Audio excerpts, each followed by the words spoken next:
मंत्र कहता है असद भूम्या संभवत तद्यामेत महद विचय तद्वै ततो विधु पायत प्रत्यक कर्तारम ऋच्छतु। कर्म के विषय में जीवात्मा कर्म करने में स्वतंत्र है, इसमें कोई संदेह नहीं। परमपिता परमात्मा की तरफ से बंधन नहीं है कि नहीं नहीं तुम्हें ऐसा ही करना है, स्वतंत्र है।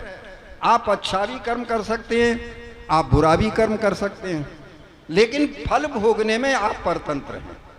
आप अपने कर्म का फल अपने आप नहीं भोग सकते हैं। अब आपको कर्म का फल जो है वो परमपिता परमात्मा देगा। जीवात्मा कर्म करने में स्वतंत्र हैं, आपको कोई बंधन नहीं है।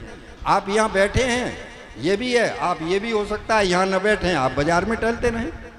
आप ये भी है, आहुति दें, आप ये नहीं इच्छा है मत दीजिए, आप घर पर बैठे रहिए। स्वतंत्र है कर्म करने में, लेकिन फल भोगने में आप परतंत्र हैं। और परमात्मा की व्यवस्था यह है कि यदि आपने अच्छा कर्म किया है, शुभ कर्म किया है, तो आपको शुभ फल मिलेगा, अच्छा फल प्राप्त होगा। और यदि आपने गलत कार्य किया है, अशुभ कर्म किया है, धर्म के विपरीत कार्य किया है, मैंने धर्म की व्याख्या में आपको बताया था, जिस कर्म के करने से आपको भी सुख हो और जिस पर आपके कर्म का प्रभाव पड़ रहा है उसे भी सुख हो, ऐसा कर्म धर्म के अंतर्गत शामिल है। अर्थात धर्म के अंतर्गत वो कर्म जिससे दूसरे को दुख न हो और तुम्हें भी दुख न हो, आप भी सुखी और दूसरा भी सुखी। ऐसा कर्म करने से मनुष्य जो है वो क्या है, सुख को प्राप्त होता है। और अधर्म के कर्म करने से, ऐसा कर्म करने से कि आपको तो सुख मिल रहा है लेकिन दूसरे को दुख मिल रहा है।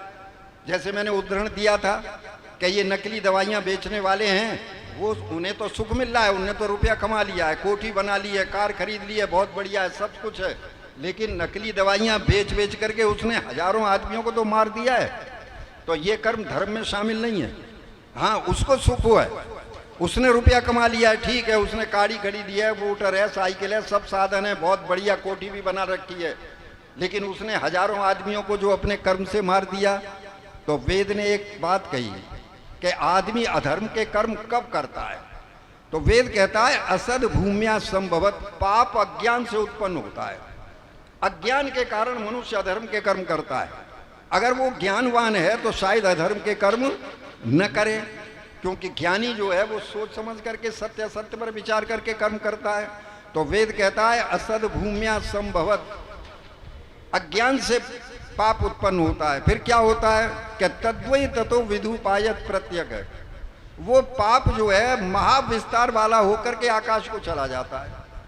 पाप नष्ट नहीं होता। आपसे अधर्म का काम हो गया, अब हो गया, लेकिन वो नष्ट नहीं हुआ। तो वेद ने कहा असद भूम्या संभव तद्यामेत महद विचय, महाविस्तार वाला होके आकाश को चला गया, यानी पाप विस्तार को प्राप्त हो गया। लोग जान गए तुम्हारे किए हुए कर्म को कि तुमने ये पाप किया है। उसके बाद क्या है, तद्वै ततो विधु पायत प्रत्यक है, अब वो पाप पकेगा। वेद कहता है पकेगा पाप, और ताकतवर बनेगा, और ताकतवर बन के लौटेगा, और लौट करके कर्तारम ऋच्छतु, जो कर्म का करने वाला है उसी को खा जाएगा, उसी को नष्ट करेगा, उसी को दुख देगा, उसी को नाना प्रकार की तकलीफों में डालेगा। और इसी समय नहीं, आने वाले जीवन में भी, मृत्यु के बाद का मिलने वाला जो जीवन है उसमें भी वो दुख देगा, वो छोड़ेगा नहीं जीवात्मा को। क्योंकि आचार्य जी बता रहे थे एक दिन, अगर आपने ध्यान दिया हो, कि धेनु सहस्रेषु, हजारों गायों के बीच में किया हुआ बछड़ा जो होता है, वत्सो गच्छति मातरम, अपनी माँ को पहचान लेता है। हजारों गायों के बीच में बछड़ा छोड़ दीजिए आप, वो अपनी माँ को पहचान लेगा। ऐसे ही किया हुआ पाप कर्म हजारों के बीच में उस आत्मा को छोड़ेगा नहीं जिसके पाप किया है, वो उसे पहचान लेगा। अब आप समझिए इस वेद मंत्र को, कि वेद मंत्र कहता है अशुभ कर्म का परिणाम अशुभ होगा और शुभ कर्म का परिणाम शुभ होगा। अब आप कहेंगे ये कैसे विश्वास किया जाए। अब सवाल विश्वास का आता है कि विश्वास कैसे किया जाए। तो मैं आपके सामने संसार के उदाहरण देता हूं। भारतवर्ष में 3 नामी संत थे, 3 नामी संत, जिनके करोड़ों अनुयायी थे, करोड़ों धन था जिन पर, जिनके सैकड़ों आश्रम थे, जिनके सैकड़ों चेलों चेलियां थे। अच्छा आप ये बताइए वो आज जेलों में पड़े हैं कि नहीं पड़े हैं? मैं नाम नहीं लूंगा उन संतों के, हो सकता है उनके भक्त बैठे हों, किसी को बुरा लग जाए, लेकिन वो तीनों संत जेलों में पड़े हुए हैं। सुप्रीम कोर्ट के बैरिस्टर तक निचली अदालतों में बहस करने के लिए आ गए, पर उन्हें जमानतें नहीं हुई हैं। क्यों? किसी पर पाप का था, किसी पर बलात्कार का केस था, किसी पर धन के हरण का केस था, किसी पर दूसरे की संपत्ति का है, किसी पर गवाह को मरवा देने का केस था। अच्छा बताइए, पाप उनके किए हुए पके या नहीं पके? मैं आपके सामने उदाहरण दे रहा हूं, आप जरा इस पे चिंतन करो। उनके किए हुए पाप पके या नहीं पके? उनके दिल में तो ये विश्वास था, अरे पुलिस हमारी रोज आती है, हमारे पैर छूते हैं, नेता हमसे आशीर्वाद लेते हैं, नेता चुनाव लड़ने का आशीर्वाद हमसे जीते हैं, जीतने का आशीर्वाद हमसे लेते हैं। अरे पुलिस हमारा क्या करेगी, नेता हमारा क्या करेंगे? ये हम जिसको चाहेंगे टेलीफोन कर देंगे, वही नेता हमारी मदद में खड़ा हो जाएगा। लेकिन एक भी मदद में नहीं खड़ा हुआ, एक भी पुलिस वाला काम नहीं आया जो रोज पैर छूते थे, वो ही पकड़ करके ले गए और जा करके उन्हें जेल में डाल दिया। मैं उस दिन पंचकूला में था जिस दिन सीबीआई का फैसला होना था एक संत का। उनके भक्तों ने पंचकूला की चारों तरफ की सड़कें घेर ली थी, चारों तरफ की सड़कें। देखें हमारे गुरु को कहाँ होकर के ले जाएंगे, जेल कहाँ होकर के सीबीआई ले जाती है। चारों तरफ की सड़कें घेर ली थी। शाम का सत्संग रद्द कर दिया गया था, आर्य समाज का कर्फ्यू लग गया था, क्योंकि उन्होंने भक्तों ने सड़कों पर खड़ी हुई गाड़ियों में आग लगा दी थी, धुआं छा रहा था। तो सीबीआई को हेलीकॉप्टर बुलाना पड़ा था और हेलीकॉप्टर से गुरु को ले गए थे आकाश मार्ग से, लेकिन जेल गए। अब आप जरा विचार करो, कोई ताकत बचा नहीं पाई। तो वेद कहता है कि जब ईश्वर का कोड़ा चलता है ना, ईश्वर का कोड़ा, तो न धन काम आता है, न मित्र काम आते हैं, न बाहुबल काम आता है, न दबंग काम आता है, न पुलिस काम आती है, कोई काम नहीं आता। फिर कोई काम नहीं आता उसकी शक्ति के आगे। वो एक ऐसी अलौकिक शक्ति है कि जिस समय वो दंड देना शुरू करती है, आदमी त्रायमाम करता है, रक्षा करने वाला कोई नहीं मिलता। और जो शुभ कर्म करते हैं, शुभ कर्म करने वालों पर भी कभी कभी कष्ट आते हैं। कोई न कोई अशुभ कर्म देखो हो ही जाता है। ये मनुष्य जो है कर्मों का पुंज है, शुभ कर्म भी हो जाते हैं, गलत काम भी हो जाते हैं, पता नहीं कभी कभी। क्योंकि भगवान श्री कृष्ण से अर्जुन ने एक प्रश्न किया है, और अर्जुन से क्या प्रश्न किया है? अथकेन प्रयुक्तम अयम पापम चरित पुरुष अनिच्छन पिवाषणे बलादिव नियोजित। हे भगवान श्री कृष्ण, आप एक बात का उत्तर दीजिए। अथकेन प्रयुक्तम अयम पापम चरित पुरुष, ये मनुष्य जो है न चाहते हुए भी कभी कभी बलात् ऐसा लगता है जैसे अंदर से कोई ढकेल लाए और उससे पाप कर्म करा देता है। अथकेन प्रयुक्तम अयम पापम चरित पुरुष अनिच्छन, चाहता नहीं है, बलादिव नियोजित है, बलपूर्वक इसे कोई पाप करा देता है। तो भगवान श्री कृष्ण ने उत्तर दिया है, और वो कहते हैं काम एश क्रोधेश रजोगुण समुद्भव है। रजोगुण से उत्पन्न काम और क्रोध इस मनुष्य से बलात् पाप करा देते हैं। और ऐसा होता है, काम वासना के वशीभूत जब आदमी होता है, मनोविकार जब इसमें पैदा होते हैं, कभी लोभ के बस कर बैठता है, कभी मोह में कर बैठता है, कभी अहंकार में पाप कर बैठता है, कभी काम वासना के वशीभूत होकर पाप कर बैठता है। ये मनोविकार इस मनुष्य को मन में आते रहते हैं, और जो मनुष्य इन मनोविकारों पर विजय प्राप्त करता रहता है, इन्हें समझ के रोका रहता है, पाप कर्म से बचा रहता है। तो भगवान श्री कृष्ण कहते हैं कि काम और क्रोध ये क्या है, ये मनुष्य से पाप कर्म करा देते हैं। तो अर्जुन ने एक प्रश्न और किया है, वहां कहा है कि भगवान ज्ञानी लोग कैसे फिर पाप में डूब जाते हैं, वो तो ज्ञानी है। तब वो कहते हैं धूमेना वृहति बन्नी। देखो क्या उत्तर देते हैं भगवान श्री कृष्ण, धूमेना वृहति बन्नी यथादर्शो मलेन च।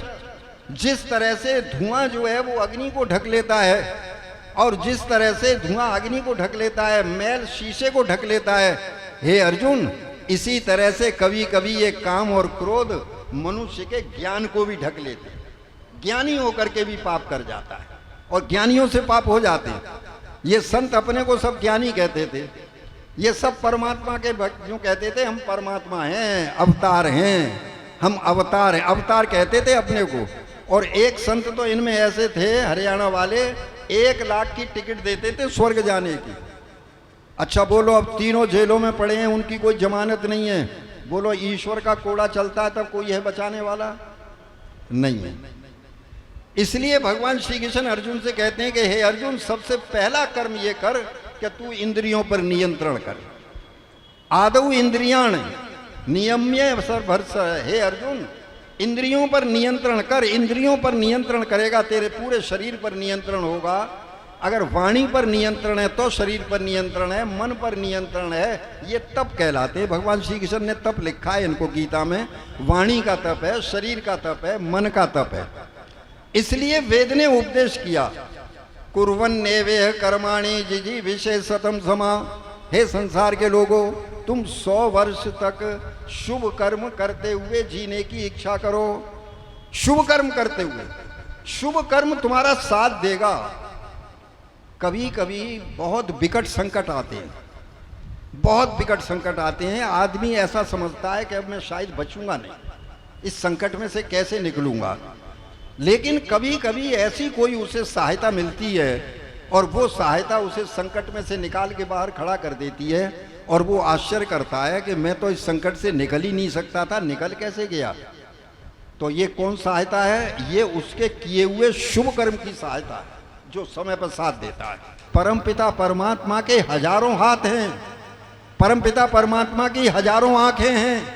वो तुम्हें किस तरह से मदद दे देगा शुभ काम की, आप कल्पना नहीं कर सकते। उसकी व्यवस्था उसकी है, उसकी व्यवस्था है संसार के अंदर, और वो व्यवस्था शुभ कर्म की है। इसलिए शुभ कर्म करने के लिए देखो, व्यक्ति को कहा गया कि यज्ञ किया करो, माता पिता की सेवा किया करो, अतिथियों का सत्कार किया करो, यज्ञ के बाद ब्राह्मणों को दक्षिणा अवश्य दिया करो।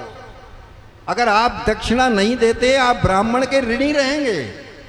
ये दक्षिणा ब्राह्मण का कर्तव्य है। दक्षिणा जो है, क्योंकि ब्राह्मण ने कर्मकांड कराया है, और कर्मकांड कराने के बाद अगर आपने उसे दक्षिणा नहीं दिया तो आप ब्राह्मण के ऋणी हैं। अब आप ऋणी रहेंगे तो आपको ऋण चुकता करना पड़ेगा कि नहीं करना पड़ेगा।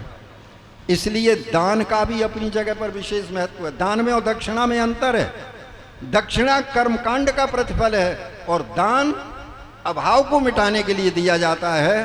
तो यज्ञ के 3 अर्थ हैं, दान है, संगतिकरण है, और देव पूजा है। देव पूजा पर मैंने बता ही दिया आपको किस तरह से देव का पूजन होता है। संगतिकरण, संगतिकरण का मतलब है मेल। आप ये बताइए, जब तक अग्नि का, सामग्री का, घृत का, इन सब का मेल नहीं होगा, क्या अग्नि रूपी यज्ञ प्रकट हो जाएगी? यज्ञ रूपी अग्नि प्रकट नहीं हो सकती। इसी तरह से जिस परिवार के अंदर मेल नहीं है, अगर बाप बेटे में लड़ाई है, दौरानी बहू में लड़ाई है, सास बहू में लड़ाई है, दौरानी जिठानी में लड़ाई है, उस घर का यज्ञ विध्वंस पड़ा हुआ है, चाहे भले ही रोज आहुतियां पड़ती रहें। लेकिन अगर उस घर में मेल नहीं है, जिस समाज में, जिस समाज के नागरिकों में मेल नहीं है, जिस राष्ट्र के नागरिकों में एकता नहीं है, राष्ट्र का यज्ञ विध्वंस पड़ा हुआ है। क्योंकि यज्ञ संगतिकरण का उपदेश देता है। ये आपका समूचा शरीर संगतिकरण से ही चल रहा है। समय नहीं है इसलिए मैं आपको चर्चा नहीं कर पा रहा, लेकिन आप समझ लीजिए कि आपका शरीर संगतिकरण से चल रहा है। एक एक अंग मिलकर के काम कर रहा है, तब आपका शरीर पूरा काम कर रहा है। अगर एक भी अंग काम करना बंद कर दे तो आप शरीर काम नहीं करेगा।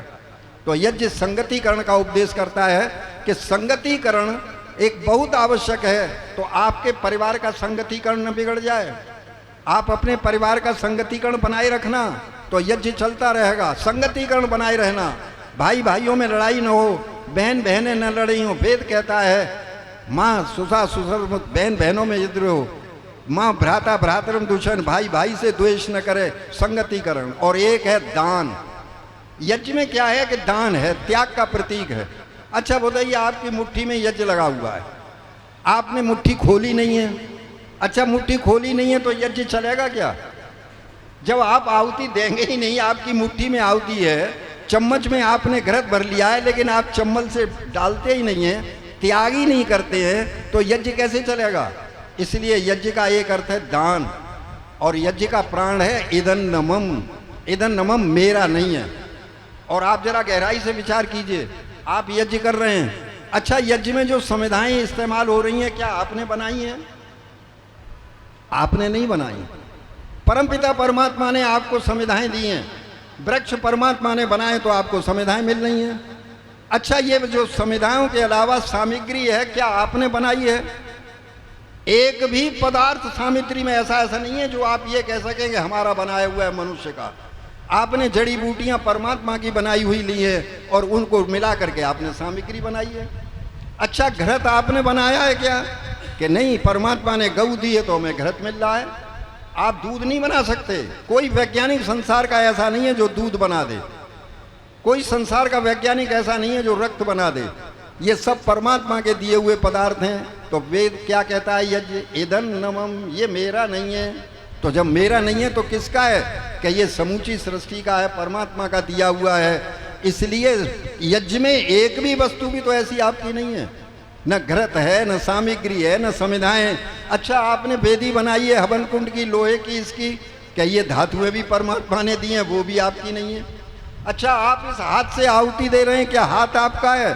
कि नहीं, हाथ भी हमारा नहीं है। ये भी आत्मा को शरीर परमात्मा ने दिया, तो आपका है क्या? इसलिए यज्ञ सिखाता है इदं नमम, इस संसार में मेरा कोई पदार्थ नहीं है। ईशावास्यमिदं सर्वम, सारे पदार्थ ईश्वर से आच्छादित हैं। 100 से अधिक देशों में देखा जाने वाला भारतीय संस्कृति और ऋषियों द्वारा दिए गए ज्ञान व संस्कारों को समर्पित आर्य विचारों का प्रचार करने वाला विश्व का एकमात्र सबसे बड़ा चैनल वैदिक प्रचार।